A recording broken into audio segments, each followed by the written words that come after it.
अस्सलाम वालेकुम गाइस, आज से मैं एक नई तारीख़ी नावल शुरू करने लगा हूँ। शाही महर का राज नावल बहुत अच्छा है, इंशाल्लाह आपको ज़रूर पसंद आएगा। चलो शुरू करते हैं। किस्त नंबर 1। रात के तीसरे पहर का वक्त था। दिल्ली की फ़िज़ा अजीब सा सकूत छाया हुआ था, जैसे शहर ने कोई सदियों पुराना राज अपने सीने में दफन कर रखा हो।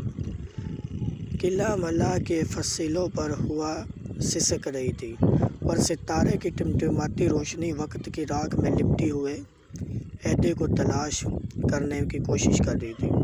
पुरानी दिल्ली की तंगो तारीख गलियों से गुजरता हुआ एक नौजवान अपने वजूद में एक हदफ समेटे शाही कुतुब खाने की तरफ बढ़ रहा था। उसका नाम ज़ैनुल आबदीन था। एक मोरख मगर महज कागज़ी नहीं, इसकी रगों में जस्तजू का वो लहू दौड़ रहा था जिसने कई सदियों की गर्द छान कर सच्चाई को चमकाया था। ज़ैन जब कुतुब खाने में दाखिल हुआ तो इर्द गिर्द फ़कत खामोशी थी और किताबों की महक इन किताबों में तारीख सो रही थी। कुछ सदियों की नींद और ज़ैन उसे जगाने आया था।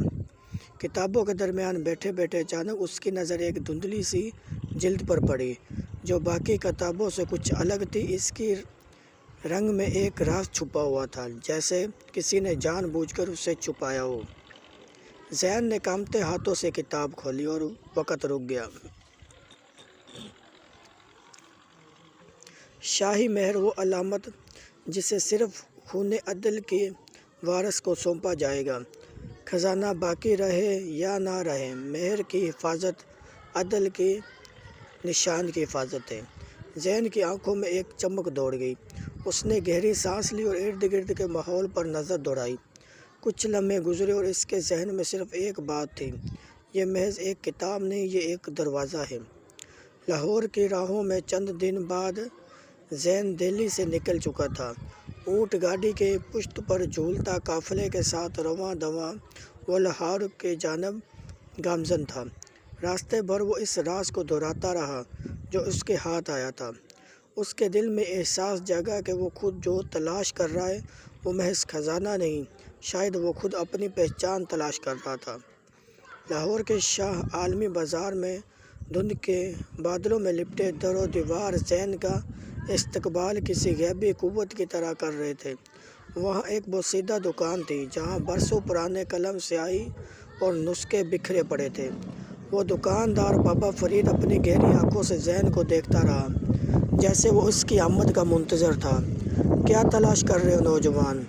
ज़ैन ने धीरे से किताब दिखाई। बाबा फरीद ने कुछ पल को देखा, फिर एक लरज़ती आवाज़ में बोला, इस महर का नाम लेने वाले अब नहीं रहते, लेकिन अगर तू हक पर है तो जा, किले दरावर तेरा इंतज़ार कर रहा है। चोलिस्तान की रातें।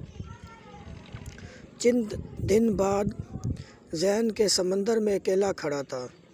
चोलिस्तान का सहरा जहाँ रातों को हवा भी कहानियाँ सुनाती है। किला दरावर दूर से एक खजा रसीदा बादशाह के मानद दिखाई देता था, जिसकी अज़मत पर वक़्त की धूल जमी हुई थी। ज़ैन ने किले में कदम रखा। हर ईंट, हर दरवाज़ा, हर सतून पर माज़ी की परछाइयाँ झूल रही थी।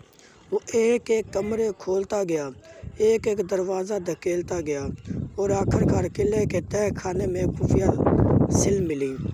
सिल को हटाते ही एक पुराने मोम लगे चमड़े की थैली मिली। इसमें एक नक्शा था और एक पर्ची। जहाँ अदल गुम हो जाए वहाँ महर सो जाती है। इसे सिर्फ वही जगा सकता है जो सच के लिए मरने को तैयार हो। ज़ैन ने नक्शा पढ़ा और लम्हे में फ़ैसला कर लिया कि वो अपनी जान पर खेल कर भी इस महर को ढूंढेगा। ताक़ब का आगाज़।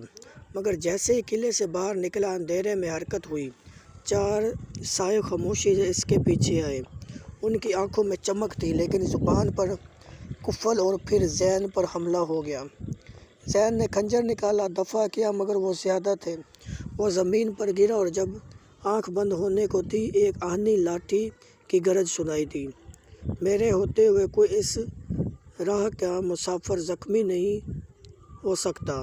یہ الفاظ تھی فقیر اللہ کی، ایک درویش جو تاریخ کا محافظ تھا، سچ کا ساتھی اور اب ذہن کی تقدیر کا حصہ۔ جاری ہے یہ کہانی شاہی مہر، انشاءاللہ بقیہ حصہ کل شائع ہوگا۔